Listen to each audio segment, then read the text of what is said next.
Welcome to all, and thank you for coming to the Northfield City Council Candidate Forum. My name is Melanie Fries, and I am the Voter Education Chair of the Voter Service Committee of the League of Women Voters of Northfield and Cannon Falls. We will start the candidate forum in a couple of minutes, but before we do, I would like to review some of the forum policies and rules. This candidate forum is free and open to the public.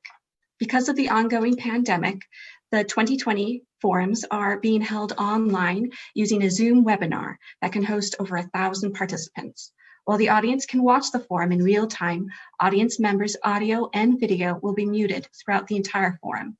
Chat functions will not be available. It is the League's policy to tape the entire candidate forum without editing so that citizens will see the event in its entirety and not just selected scenes or sound bites. This forum is being recorded and will be available at lwvnorthfieldmn.org tomorrow. We will be asking questions that were submitted in advance, but audience members are also encouraged to submit questions throughout the forum via email at contactus@lwvnorthfieldmn.org. You may address the question to one candidate, but all other candidates will be given the opportunity to respond as well. Questions that are unclear, hostile, or of a personal nature will not be asked. Those that fall into the same general topic area may be consolidated to allow us to cover as many topics as possible in the allotted time. All questions submitted are the property of the League of Women Voters of Northfield and Cannon Falls. All candidates have accepted the invitation to participate, but the League's policy is to allow candidate forums to proceed if at least one candidate is present. I would now like to turn the time over to Adrienne Falcon, co-president of the League of Women Voters of Northfield and Cannon Falls, for some opening remarks. Good morning. I am Adrienne Falcon, co-president of the League of Women Voters of Northfield and Cannon Falls. I would like to welcome you to the Northfield City Council Candidate Forum. The 2020 Candidate Forums are hosted by the League of Women Voters of Northfield and Cannon Falls and co-sponsored by the Academic Civic Engagement Office of St. Olaf College, the Center for Community and Civic Engagement at Carleton College, and the Northfield Area Chamber of Commerce. We thank the candidates today for attending today and our internet audience for viewing. This forum is a public service providing you with an opportunity to hear the candidates discuss important issues face to face. The views expressed here today are those of the candidates and not the sponsoring organizations. The League of Women Voters Minnesota, a nonpartisan 501c3 political organization, encourages informed and active participation of citizens in government and influences public policy through education and advocacy.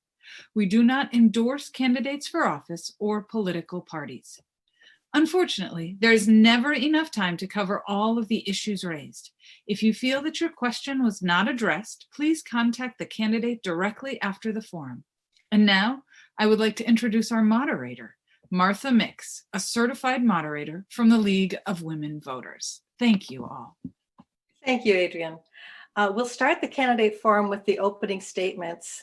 Each candidate will be given 2 minutes for their opening statement and 1 minute for their closing statement.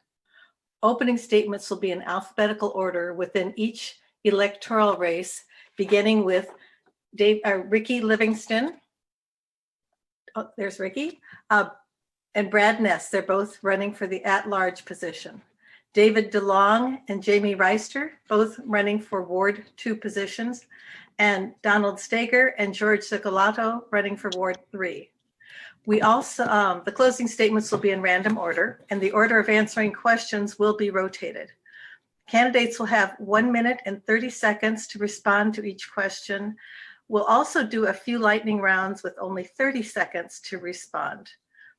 Please note our timekeepers, wonderful student volunteers from St. Olaf, who have 30 seconds. We can show their 30-second sign. Thank you. And their 15-second sign. And stop. Thank you so much.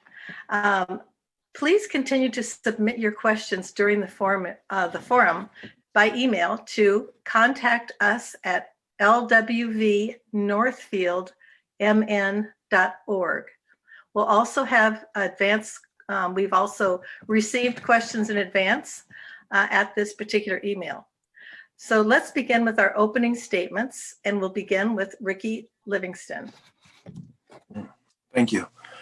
Definitely appreciate the League of Women for putting this together. And let's see, running for candidate at large. I feel like I'm the best candidate for the position because my partner and I, Carolyn, have been here a little over 5 years now, 5.5 years in Northfield. And we have a very young family. And as time went past, we've seen a lot of things happening in Northfield, and the growth has been wonderful. The town is beautiful. I love the area. I love the environment. And the community has been very welcoming. But over the last few years, we've seen a growing gap of particular groups and individuals, kind of city government and the general services and what's here and provided for families and for individuals who are new and engaging in Northfield and developing, to see this gap growing.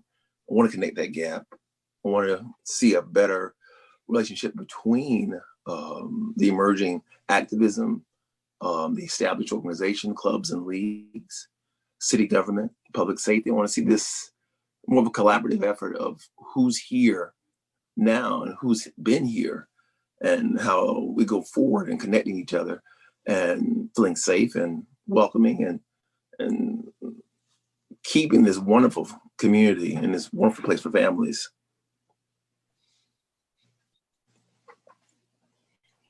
Thank you. We'll hear from Brad Ness. Thank you.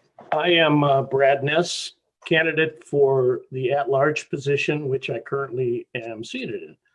I am a lifelong Northfield resident, a Northfield High School grad, a St. Olaf grad, and have been on the city council since 2017. My current appointments by the city, by the mayor for boards and commissions include hospital liaison, the Convention and Visitors Bureau, which I am currently the chair, Northfield Area Fire and Rescue Service since 2019, and I'm the current vice chair, the Rice County Steele County 911 Joint Powers Board since 2019, and the City Finance Subcommittee. I've also served as Mayor Pro Tem in 2019 and am a current member of the City Hospital Governance Committee. As you can see, there's a lot of appointments that are associated with being a member of the City Council, and my schedule allows me the flexibility to commit the time necessary for this position. Some of the other activities I've been involved in town include a member of the Defeated Jesse James Days Committee since 1985. I was a member of Northfield Sertoma Club for about 30 years and a member of the Minnesota Swim Officials Association since 1978. And I want to thank the League of Women Voters for putting this forum together. Thank you. David DeLong, your opening statement. Yes, I'm David DeLong, and this current term, my time on the council has been for 2 terms, and previously I served for 2 terms in the mid to late 90s. I have a lot of institutional knowledge of what's gone on, what's going on, and what will be going on. And during a lot of discussions, I play the devil's advocate. I point out minority positions. I've served as a planning commission member. I've served as the EDA board member. I really appreciate my work lately on the age-friendly Northfield, which is for older adults and providing services across the spectrum. What's good for an 80-year-old is good for an 8-year-old usually. That's about it. My record speaks for itself, and I look forward to any questions we'll have, and I thank the League for sponsoring this forum. Thank you. Jamie Reister.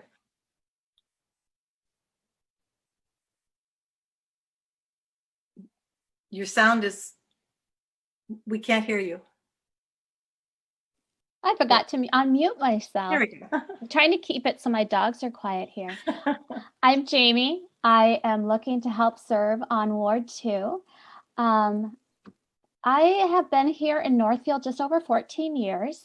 I attended St. Olaf College as well, and that was my first experience with Northfield. I grew up on the plains of South Dakota, and I just love the community. And after I left Northfield, I returned to South Dakota, where I went to medical school and met my husband. And we moved then on to Omaha for residency, back to my hometown in South Dakota to practice for some time, and reached a point where we knew we wanted to relocate, and we thought we could go anywhere. And I said, we have to go to Northfield. I just love Northfield. And so we came here, and we've been here, like I said, just over 14 years.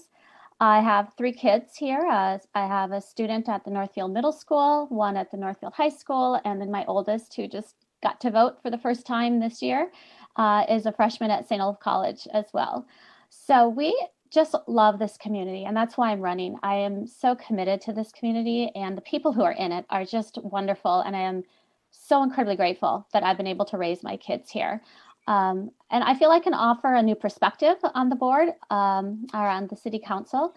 I feel I'm great at processing and understanding information. I'm action oriented, make decisions well, and I'm a team player. I'm interested in working with people individually and as groups, and I feel I can just offer another option for our ward too. And thanks so much to the League of Women Voters for sponsoring this and all the other sessions, especially during this time when it's so difficult to really campaign and talk to people. So thank you. Donald Stager, your opening statement. Yeah, thanks to the League of Women Voters for hosting this. I came to Northfield because it's such a unique and great town. So few towns are both walkable and bikeable and vibrant and dynamic and engaged and have such a civic vibrancy. So I have a great background that I think would help the city council. I've been working in corporate planning for over 20 years, and I think that private sector expertise can help in the public sector. Some of my top priorities, I'm a fiscal conservative. I'm also environmentalist. I believe in sustainability financially and in environmentally. I would be very focused on trying to support the downtown continued growth with the riverfront. I would, and the continued bikeable, walkable efforts, the opportunities for all, including all minorities. And so it's a pleasure to be here. I think Northfield's a wonderful town. I live here with my wife and my daughter. I'm a member of Masons in the local Rotary group, and I work with the leadership at the Unitarian Universal Fellowship of Northfield. So it's a wonderful town. I really love it. I believe in dedication and support of what you believe in. And so I want to help use my skills on the city council. George Zucolato, your opening statement. Howdy, y'all. My name is George Zucolato. I've lived here in Northfield for 20 years because I moved here when I was 5. I didn't have a choice. My parents moved here. And I think it's one of the best decisions they ever made because I really found out how, like, I have cousins back in California, and comparing our lives, and it's like, man, this gave me a certain kind of privilege that I wouldn't have access to a certain kind of education. I went through the schools here, the public schools, and I went to the charter school Arcadia afterwards. I got a chance through here to meet a record label owner, and he took me under his wing, and then that was my college. That was for 4 years. I toured with him, I recorded with him, learned instruments. So I'm an artist by trade. And then from here too, I've also had the opportunities to work with people like Cecilia Cornejo on her documentary films. And through that, I've been more engaged with my Latino community here in Northfield. We made this movie called Ways of Being Home, and where we talked about the transnational communities of Northfield and Maltrata. Maltrata is where a lot of the population, the Mexican-American population in Northfield is from. And so we really got a chance to engage with them and kind of see their needs and see what they were feeling and how they were engaging. And I think through that, I really learned a lot about listening. And I also saw how how much disparity there is, and how much the disconnect is. And I really like what Ricky was saying, just because I feel that. I mean, I've been living that, and it's hard, and I feel like the gap is getting more deep, and also the communication gap is getting more. So I'm really hoping to find some way to bridge that gap. I'm hoping to bring my energy, my knowingness of people throughout town, because I work at Blue Monday, and so yeah, that's why I think I should be city council person. Thank you. Now we're going to begin the questions and answer period, and it's going to be in random order, so kind of be ready to go. I will let you know that the next question will begin with George Zucalato. And that question will be, what do you feel is one of the most pressing issues facing Northfield? And if elected, what will you do to address this issue? Okay, so I think the most pressing issue that impacts Northfield, I think, is the issue that impacts, I think, the rest of the country, and what's happening in regards to 2020, and just everything is a lack of communication, transparency, and dissemination of information to the people, because the people lack information. And I've been calling people, talking to people, and people don't even know that there's a city council race. People don't know the city council people. People don't know their mayor. People don't know how the city works. And so how do we get that information through to the people that live here? Because if we operate in a democracy that's a bubble, that's not a democracy. If the people who are making the rules are only one certain type of people, and don't disseminate that information properly, because I feel, and it's multiple spots. It's not just on government, it's on media, and it's on people themselves and how they get the information. But we need to work actively, especially if we are the people who get to decide the rules. We need to think. And I think if I get there, it's like, how do we get this information to the people that actually need it? Because a lot of the times it's only the people that have their ear to the ground. And I know a lot of people that work, that have jobs, 3 jobs, and they don't have the time for this. So how do we get this information so we can actually have a democracy, and they can have a say in what is going on in the city? So I think that is the most pressing thing in Northfield. By the way, I forgot to mention, anytime any of the candidates want me to reread the question, feel free. Don't be embarrassed to ask. Jamie Reister, your response to the question? I think one of the most pressing issues for Northfield right now is housing, affordable housing. I hear a lot of people having concerns that they just cannot afford to live in Northfield. I myself have a family member who is looking to locate here, and it's almost impossible to find any affordable housing. And we know affordable housing is so critical because it impacts so many aspects of our community. It's not just the lives of those people or those families, but also our community as a whole. And we know when people have good, stable, secure, and safe housing, they can spend 5 times more on their health care. They can spend 1/3 more on quality food. They can put twice as much money towards retirement. They can pay off debts. They can go to college. Children who get to live in stable and affordable housing are healthier. They do better in school. We know it's a way to lift, one of the most cost-effective ways to lift people out of poverty. We know seniors have better health care and better health when they have affordable housing. And it spreads out and affects so many aspects of our community. And it's such a difficult problem because it's so expensive. But we do have some developments underway. We do have the Housing and Redevelopment Authority Commission, which has done some good work, but we need to put our minds together. Private sector, public sector, nonprofits, and we need to get more affordable housing for Northfield. The question, Donald Steger. Yeah, I'd say the most pressing need right now is COVID, and the 2 factors on that: getting more testing so we can have everybody in Northfield get tested as much as possible, and get treatment as much as for this pandemic, and also the after effects. The other side of taking precautions is the impact it has on business and people. And so navigating through that, I think they've done a good job with the Northfield Development Authority, helping companies with CARES, helping them get online, and we need to continue to do as much as that as we can do. So I'd say the most pressing is COVID in the short term, and balancing the budget and impacts of that longer term. I think it's going to be the logical development and transforming a couple things in the longer term, going from a carbon fuel-based economy to electrical economy, and navigating that's going to be pressing. And along with that, we're going to have the way to build out the community in a sustainable way that expands our housing base. We can't just subsidize. It's good to help housing, but you have to also look at your zoning laws and what you can do to enable logical, more dense housing, because we don't have enough space. And if you have more housing and less space, you have to just look at that type of factor, what you can do with what you have. So housing, COVID, sustainability, and environment.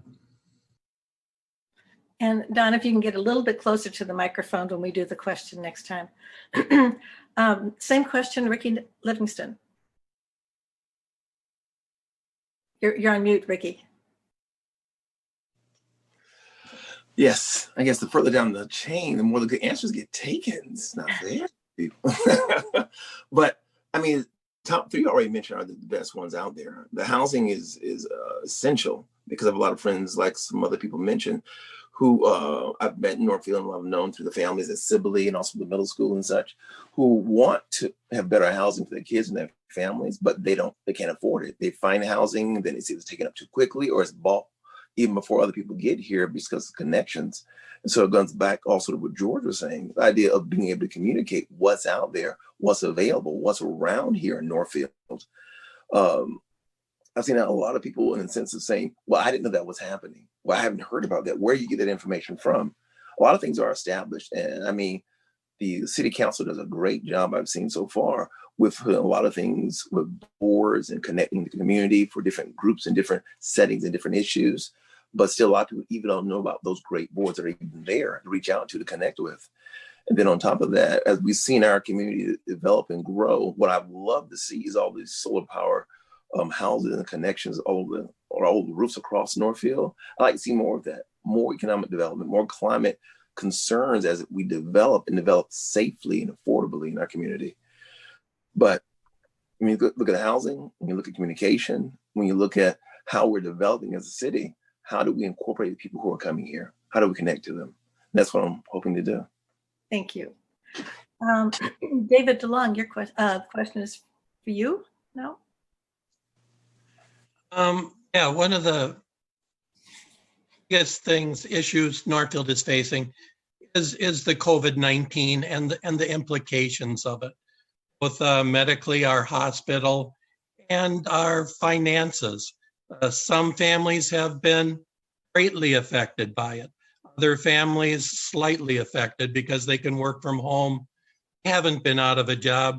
Other families have had major breadwinners, have been unemployed for 7 months.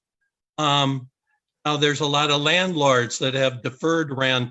You can't evict people. They're going to have trouble paying their property taxes. A lot of people have compressed their budget, have cut back, but not the city council. They took a 3% raise over what we spent last year when things were good.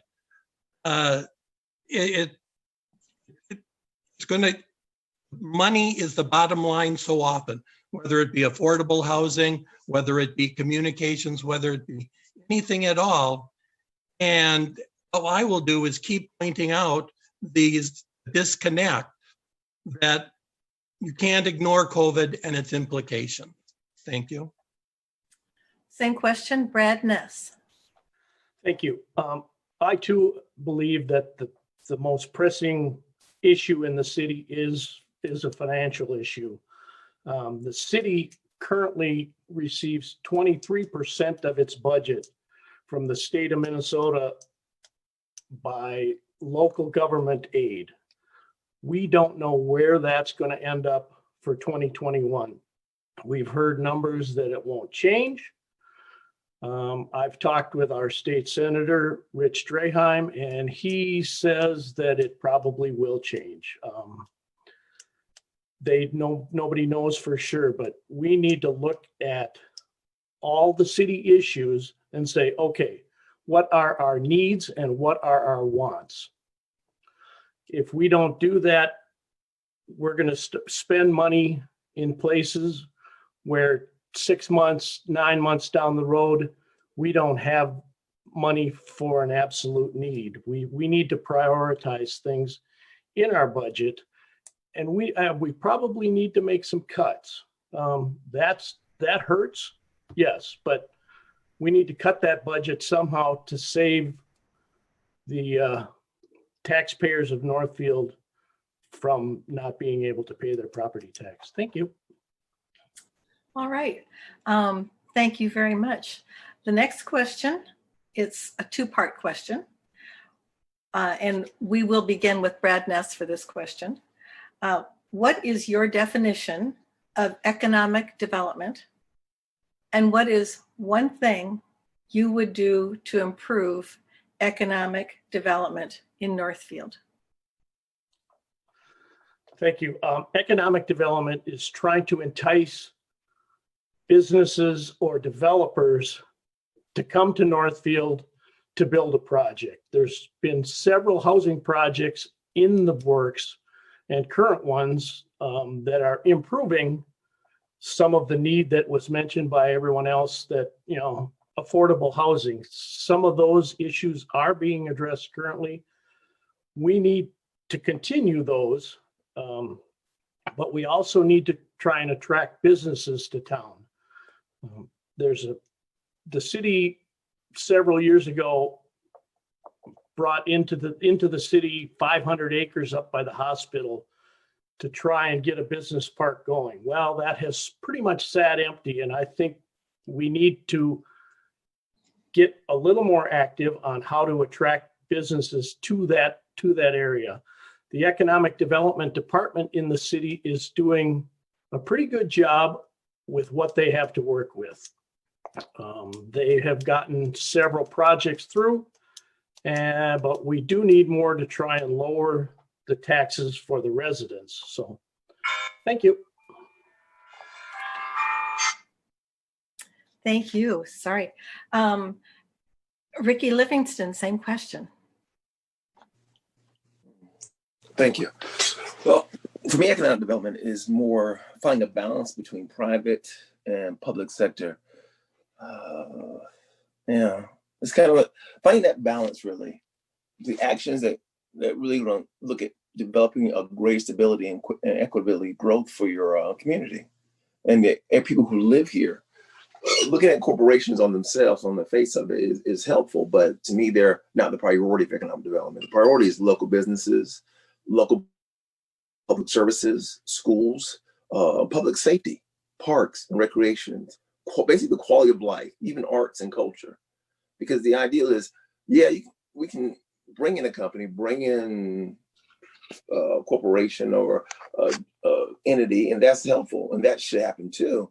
But if we don't improve the quality of life for the people here, then their children aren't the ones who want to stay around. And the schools and the systems that are here and the public services that are here aren't going to be ones new families want to use or engage with to attract more people here. So how do we attract people here to build up the base for taxes we have? And that is improving the quality of life for people in Northfield itself. Part of that is corporations and companies and bringing them in and inviting them in, but they aren't the priority. The priority are the people who need economic development themselves for the quality of life. They're actually bringing more people and establish a better community for ourselves. George Zucolato, same question. Yeah, so economic development is a weird thing in my head, because this is coming from, and then so take everything I say with a grain of salt, from a non-property owner and a non-business owner. So what do I know about economic development, right? But when I think about, or when I read the news, like you guys read, and it's like GDP, things like that don't really reflect how a country is doing, right? And so I think the same goes for a smaller town. And it's like, if we build businesses and if we build apartments and we build these things, but people don't live in these buildings, and people don't go to these businesses, is it actual economic growth? If we have more retail spaces open, but no one goes to these places, is it actual economic growth?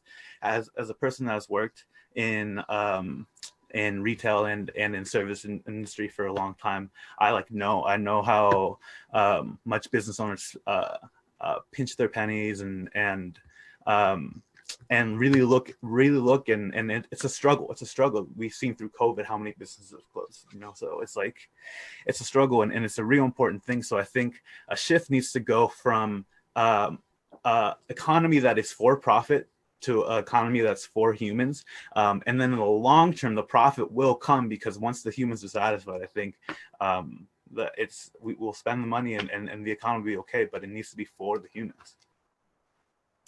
David DeLong, same question. Economic development is any development that will help reduce the property tax burden on others. The city has a big property development pie, and the more people you have paying for it, the better. It's not necessarily growth, because League of Women Voters a few years ago, one of their priorities was educate people on cost-benefit analysis.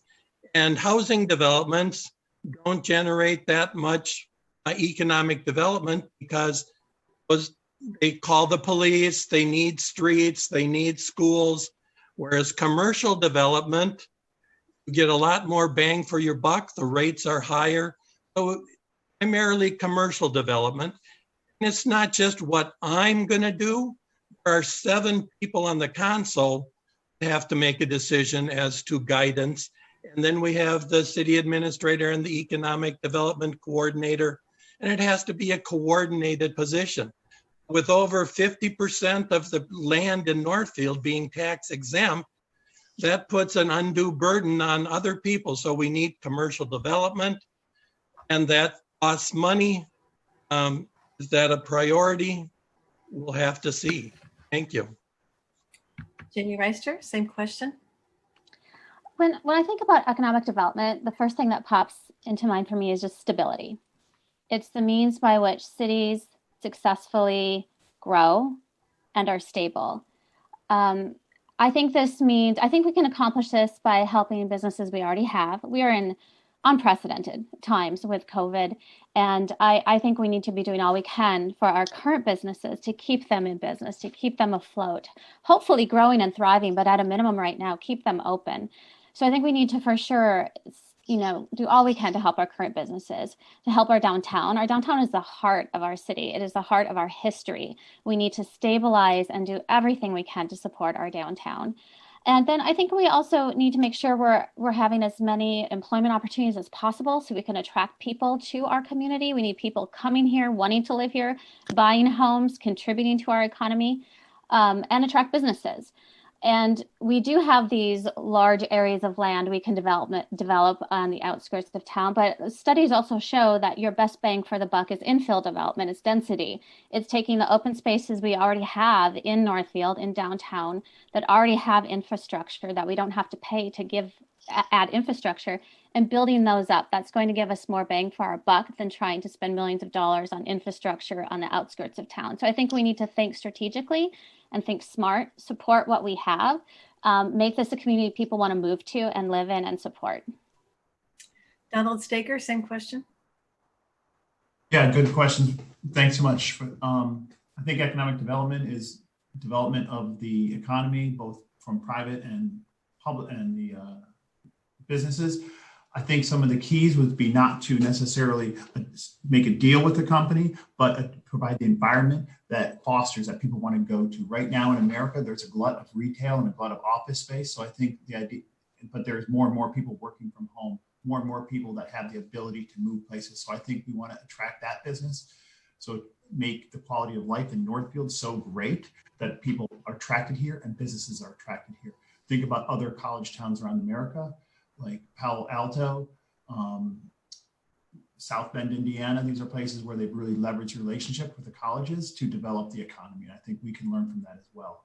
I think some of the opportunities, just as Jamie said, is that infield development, continuing to build out those areas within the city on the west side of Route 3, on the north side of the St. Olaf, develop those but in a sustainable, more dense way where you get more development for your dollar, as the Urban 3 plans suggested. So, make it really robust, dense, appealing. All right, thank you all for your answers to the first two questions. This next one, we're going to break it up a little bit, and we'll just have a 30-second response. And we will begin with the first person to respond will be Donald Stager. And the question is, do you support creating an affordable housing trust fund for Northfield?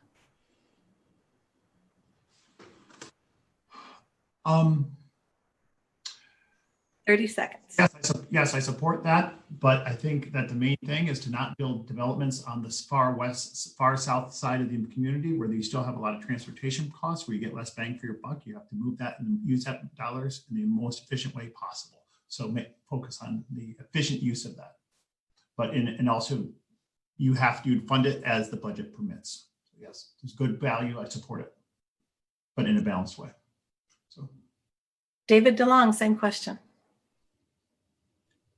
I'm not familiar with a affordable land trust. No, Northfield had a community land trust, which allowed homeowners the opportunity to take the land out of the equation and just deal with the house. Because of the property tax situation in Northfield, land values cost money. Unfortunately, there was not enough support for that, and that program went bye-bye. I'd like the... You can finish your sentence. I like the Habitat for Humanity model. I think that's a great model, and Northfield should do more of that. Thank you. Okay, Ricky Livingston, same question. You're on mute, Ricky. Could you repeat the question, please? Yes. The question is, do you support creating an affordable housing trust fund for Northfield? I would say yes. I support creating affordable housing. If it be a trust fund, if it be Habitat for Humanity, if it be community trust, wherever it would be, if it's support something that would establish the ability for a lot of people in Northfield who want to have better homes and want to have a home in this community, the ability to be able to do it in a progressive and a balanced way that helps our city and doesn't break our budget, but supports the development of our budget and the development of our community. George Zicolato, same question. Yeah, so of course I would support affordable housing trust, but it would need to be again with participation of the people who need it and see what their needs are, and then also we can't lack thinking about things about environment sustainability, and do those houses have those things in mind too? Because we got to build houses for the future, so we got to think about sustainability and all those things, and we got to think about all these things before I can actually say that I support something like that. Brad Ness, same question. Thank you. I would definitely look into that. I don't know much about the affordable housing trusts. Right now, currently, if the city offers assistance to any apartment home builder, they are required to put a certain percentage of their houses into affordable. I think, tax increment financing, for instance. If that's used, that's a good program. Thank you. Jamie Reister. Yes, I would support that. I've read about that a little bit. That's something I definitely would need to know a little bit more about, but I think if it's done responsibly financially, if it's done sustainably, it's done well, and we always keep a people focus and looking forward, I think that can be one creative tool used to help find more affordable housing. So yes. All right, the next question is going to be a long one. It'll be 1.5 minutes to respond. If elected, what action, if any, and we're going to be starting with Jamie Reister before I read this question here.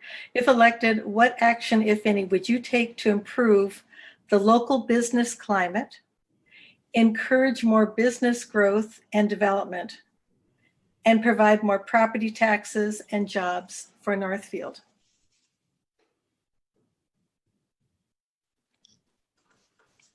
So I heard, if elected, what action, if any, to improve local business climate? And what was the second part of that? Encourage more business growth Okay. and development, and provide more property taxes and jobs for Northfield. Feel free. I think this, yeah, I think this reflects a little bit the question about economic development in general. I think we need to do whatever we can to support our local businesses, especially now due to COVID, with the financial stresses they are under and so much uncertainty of when this pandemic will end. First and foremost, we have to do whatever we can to support businesses. And I know we have some CARES funding that has been designated to help with some nonprofits and some small businesses. So we need to shore up the businesses that we do have. Encourage more businesses to be here, I think goes back again to making this a community where people want to live, where people want to be. So improving the amenities, maintaining the wonderful amenities that we have, making use of things like our riverfront, our parks, all those wonderful features that make Northfield great. Always doing this with the budget and the financial responsibility in mind. And again, developing those places that already have some infrastructure there so we can get increased tax base from new businesses moving in and increase the density. I think we just need to think really strategically, but financially responsible as well, because as it has been mentioned, we are in a bit of an unstable times financially and don't know what our funding will be from the state, but shore up what we have and make this an attractive place for people and businesses. Don Staker, same question. Yeah, I would agree. We need to make it more appealing. I think some of a lot of the jobs we're going to get in the years to come are going to be people that work from home. It's part of the COVID implications that people are going to work from home more. And so the attracting people to Northfield for the quality of life is going to be part of that appeal and part of how we expand our tax base. The jobs don't, even if the companies are elsewhere, the people can be here. I have half a dozen people on my street that work from home that chose to live here because they have that ability. And I think that's going to be a trend that increases more and more. How can we attract them? Continue to build a wonderful downtown and expand that out. I think we are on the cusp of expanding. We have a natural opportunity, just like Lakeville has expanded from 7,000 people in 1970 to 70,000 now. We have the ability to expand. One of the key things we're going to need is better transportation options or a wider array, not just cars, but buses and trains. It's a natural expansion. We built out that train depot. Let's now get it to be used. And then, we also already have a good police department. We have a good schools. We have a great downtown. Leverage those things. And the economic development community is pretty strong as it is. So that's it. Brad Ness. Thank you. I think there's some things that the city currently is doing. Ms. Reister mentioned that there's some CARES Act money. Yes, the city got about $1.5 million of CARES funding, and we have designated $300,000 to go toward business grants of up to $10,000 each, $200,000 to go to nonprofits. The EDA in town has also established a storefront repair or upgrade grant of up to $20,000. That's through the EDA separate fund levy funding. But the city council really needs to work with the EDA and give them direction on how this should happen. I think they've been doing an okay job, but I think the direction from the city council has been not direct enough, and we need to just improve our communication, the council communication with the EDA, to tell them what we would like or ask them to look at various ways of improving the business climate in this town. Thank you. Ricky Livingston.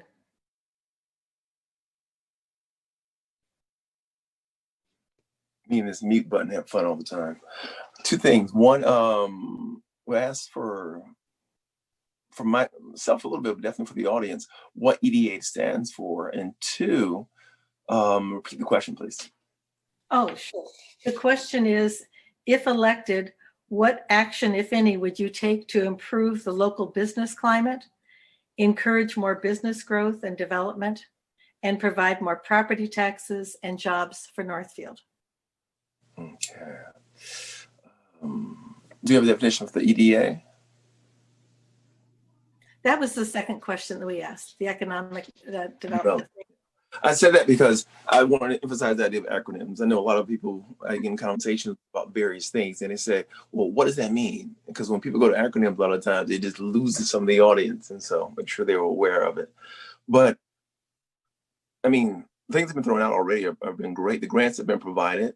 The work that's been done through the state and also through the city of pulling money in to help support the businesses.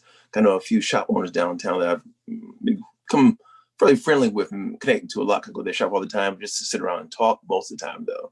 I try to buy, but I like to talk a lot more. And I've seen what they've been looking for and what they've been needing. And since the epidemic hit for COVID, and having a public health background, because I worked in public health for the last 20 some years, and I worked in the CDC back in Atlanta before I moved here. It was less politicized back then, but the idea of looking at your community and asking directly what they need, what they're looking for, what are their problems, what are the concerns, and what they're trying to move to, and putting those things in place. And then with that, keeping developing downtown. I've seen the better downtown has gotten, the more people have been attracted to it, the more people have wanted to walk, connect to it, and be there, pulling up downtown that way. And then for property taxes and bringing up stuff of that nature, I think that goes along with what we talked about earlier. The more we develop, the more we pull people here, the more we can get a stronger base for people to develop Northfield and more taxes to pull from itself. George Cicalato. I'm gonna have to ask you to say the question again. Sure. Please. If elected, what action, if any, would you take to improve local business climate, encourage more business growth and development, and provide more property taxes and jobs for Northfield? I think supporting and continuing the programs that Brad Ness mentioned about giving small business loans to the business owners and especially during these times of COVID, it's so hard on a lot of people, a lot of business owners, and how to pay their employees. And so keeping our businesses that we value afloat, and then also encouraging working. It's like we have a lot of brilliant minds on city council, in the colleges, in the communities, like encouraging bankers and banks to take risks and like on minority owned businesses and first time business owners, and work and collaborate more so we can get a variety of businesses in downtown Northfield, and keep it growing, but keep it smart, right? And then and then also just working on the infrastructure that is downtown, like the physical infrastructure, making sure it doesn't fall into the river, I think is like a really big thing, because if that happens, I think then we won't have a lot of economic development to talk about. So I think that's it. All right, and David DeLong.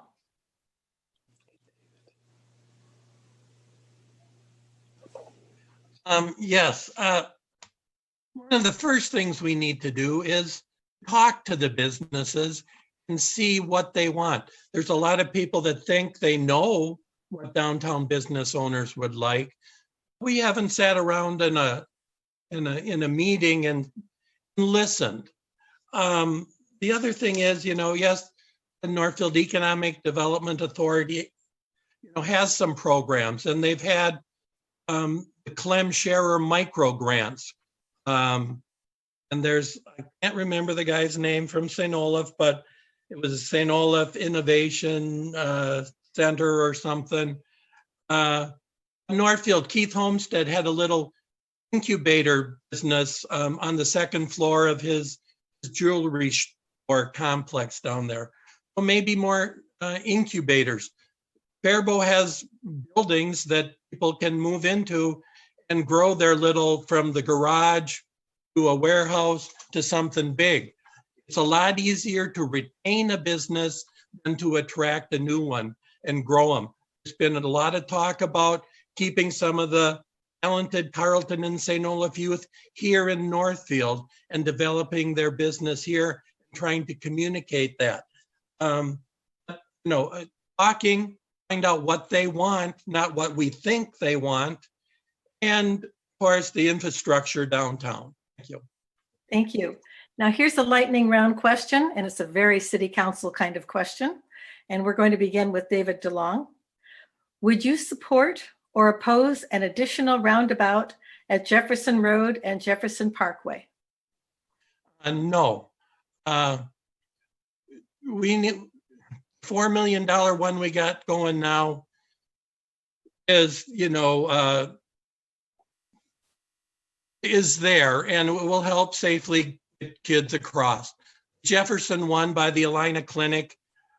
We need to study that more. We can't just throw an easy answer. Maybe we compress the lanes so that you're looking at 3 other cars, not 6 other cars when you're trying to make that decision. George Zucolato, same question. Yeah, right off the bat, I would say no, because looking at how much money we spent on the other roundabout and looking at talking to other people who worked in that project and seeing that we could have saved a lot more money. And we gotta, I like what David DeLong said, we gotta look at the safety and look at what kind of measures we take. I think if it's gonna take $4 million, no, it's that $4 million could be used to get a job for a crosswalk, for a cross guard to be there for the rest of her life. It's like we need to think of smarter solutions and building a $4 million project. Jamie Reister. Whether or not, I don't really necessarily support one at that location currently, because I think this is something that would need to be studied and we need to be careful with our finances during this time. I do, however, fully support the roundabout that went by the school. I live just blocks from that. Major safety issue, and it's shocking we've not had another death. My neighbor was killed there years ago as a pedestrian, and I fully support that one, but I don't know that we necessarily need another one at this point at that location. It could be studied, but we need to watch our money right now. Don Steger. No, I don't support it. I think the cost would be a lot lower than the first roundabout because you're not going to need tunnels. I go by that roundabout all the time when I love to ride my bike in town and things, but I think I don't see a need for it. I don't see the pedestrian traffic and other traffic there that would justify it.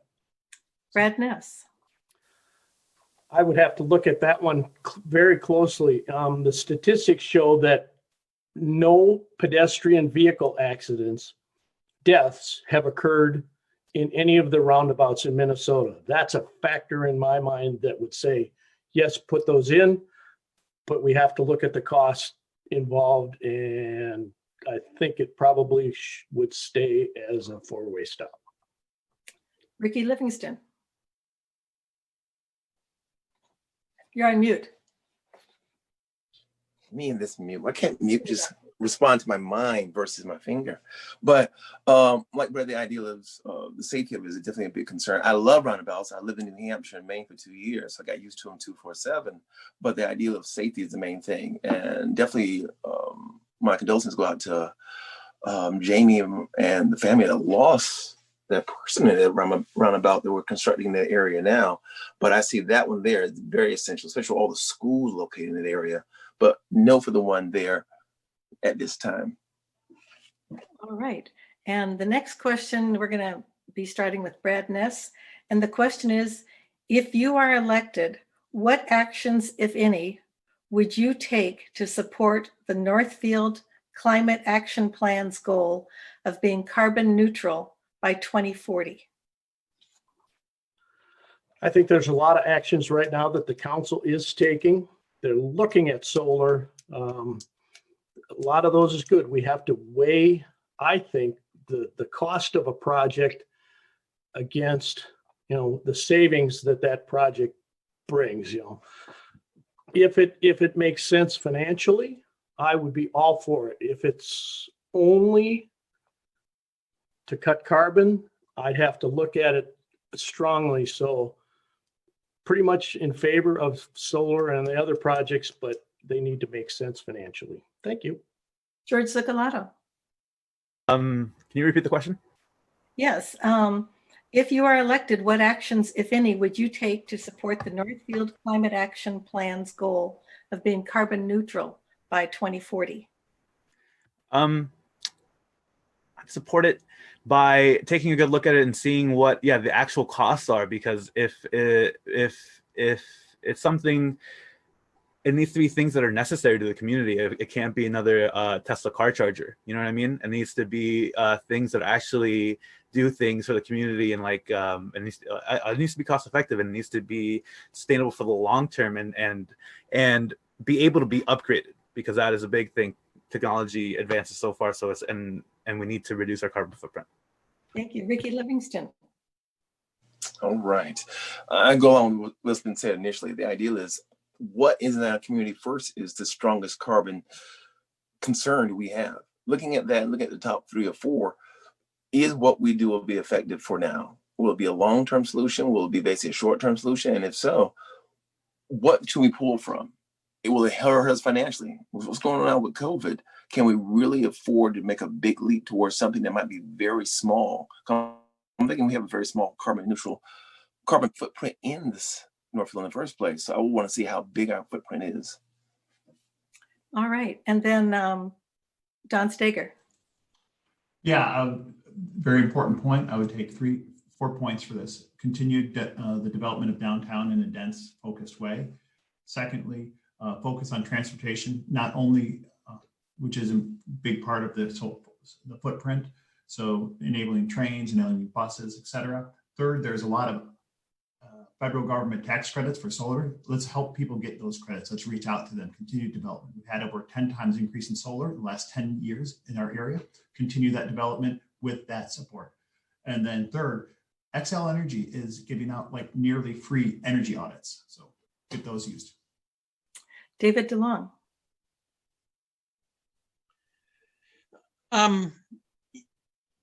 You know, when it says climate action plan for the city of Northfield, is that the city as a whole? I have no problem with the city of Northfield and its facilities putting some solar panels on the ice arena or putting solar panels on the police station. When we start telling computer controlled machines or cardinal glass or multi-meal, you must do this, you must do this. What are we going to do? Kick them out if they don't? So individuals, no. City, yes. Thank you. All right, thank you. And Jamie Reister. Yeah, if no one has read the city's climate action plan, I encourage you to do it. It's an incredibly thorough document, and I fully support everything in there. Obviously, we need to be cost effective and financially responsible right now. They've already identified specific city buildings that if we address those buildings, we can already make a big impact. So I think we just strategically target what we can do most cost effectively, but we have to be proactive and not reactive with climate change. It will cost us more if we sit and do nothing and then react to the changes coming down the pipeline. Thank you. We have run out of time for questions. It's now time for closing statements. And we will begin with David DeLong.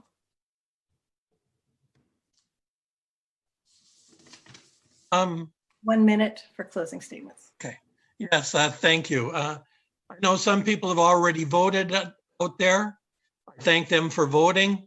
I know other people have sent for their absentee ballots, 1.2 million in Minnesota, and some will brave the conditions on voting day because they've done it for 40, 50 years. The city has taken, and Deb Little is doing a great job making people safe and having proper precautions. So as I say, every time there is one of these, if you don't vote, don't complain. So go out and vote. Thank you very much. Thank you. Jamie Reister.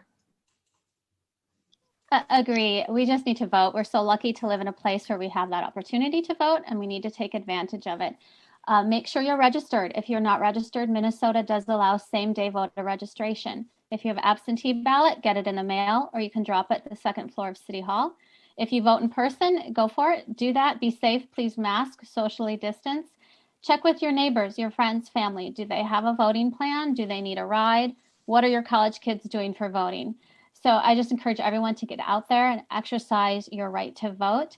And thank you so much again to the people such as the League of Women Voters who are offering opportunities to get information out about voting. And you can check your website and you can check the city's website and the state's website. And there's just a ton of information for voting if you have questions. So thanks and vote.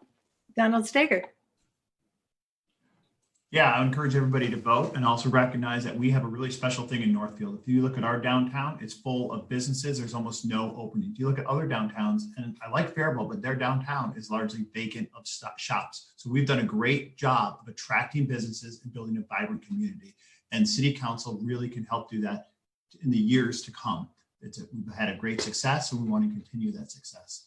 And so please go vote, and let's continue the success, both with the environmental efforts we have in a sustainable way. There's some great Riverwalk development efforts out there, and I think we can fight through this COVID issues and have great opportunities in the years to come. Brad Ness. Thank you. I would really appreciate the opportunity to serve 4 more years on the council. I've enjoyed my 4-year term so far and have a lot more to learn and really would like to. But I'd really like to thank the League of Women Voters of Northfield and Cannon Falls, Melanie Fries for putting this together, Adrian Falcone, Martha Mix for being our moderator, the co-sponsors, Northfield Area Chamber of Commerce and Tourism, Academic Civic Engagement Office of St. Olaf, and the Center for Community and Civic Engagement at Carleton. And I would also like to thank our 2 timekeepers, Abby and Anna. And I'm using a St. Olaf pen, as you can see. But thank you for this opportunity to let people know where we're at. Thank you. Ricky Livingston. The pen, Brad, really? The pen? Okay. Now, first I'll say definitely thank you to the League of Women and all the work you've done to put this together. I appreciate that. And I definitely push everyone to get there to vote. Get out there to vote. I voted most every year I could vote, even when I was in the military. I retired back in 2011, but even overseas, I voted as much as I could during the elections. And I think voting is essential. But I'll give a big shout out to Carleton students and Carleton community, because since this is the ticket that brought me here, my partner, I have much love for the students I've learned and enjoyed and worked with here at Carleton, and also the UCC here. And so whatever I could do to serve for 4 years and help out to grow this community even more, I will be happy to do it. Because I mean, being on city council is mean to serve. And I wish to serve the people that have given my family and my friends here a wonderful life so far. And I want to make their life even better. Thank you for your time. Greg Cicalato. Yeah, so many times people tell me, especially my age, but of all times, it's like, oh, I long for the past, and especially now in these times, like what would have been like to walk with Martin Luther King, to walk with Cesar Chavez, you know? But it's you got to remember, right now is the time to take a hold of your life and your democracy. And what those people did was the most American thing, was to raise their voices. And it's beyond voting, it's raising your voices and making your opinions heard. And so I would actively encourage, if there's people after us watching this, to take part of your democracy, to stop the democratic backsliding that's happening. And us too, as maybe possible city council candidates, or if you are a city council candidate, to remember what democracy is and who you're serving, and what it's for, because it's backsliding. We got to stop it. And we actually have to be American. We have to take hold of our democracy. Thank you to all the candidates. Again, I'd like to remind you that the views expressed in this forum are those of the candidates, not those of the League of Women Voters and its co-sponsors. Sponsorship of this forum is not an endorsement of any candidate of the League of Women Voters of Northfield and Cannon Falls. And now for our closing, Voter Education Chair of the League's Voter Service Committee, Melanie Fries. The League of Women Voters of Northfield and Cannon Falls, Academic Civic Engagement Office of St. Olaf College, Center for Community and Civic Engagement at Carleton College, and Northfield Area Chamber of Commerce would like to thank our internet audience for viewing and St. Olaf students for helping with timing. We would especially like to thank our candidates for being part of the democratic process by running for office and being willing to serve our community. The League also researches issues important to our members and to the health of our communities. If you are interested in learning more about what we can do and how you can make a difference, please visit lwvmn.org. Membership is open to both men and women age 16 and older. You can find more information about candidates and voting at mnvotes.org and lwvmn.org. Links to all the candidate forms and additional voter information can be found at our local website, lwvnorthfieldmn.org. Again, thank you for coming. Remember to vote, and also be aware the deadline to register online at mnvotes.org is October 13th.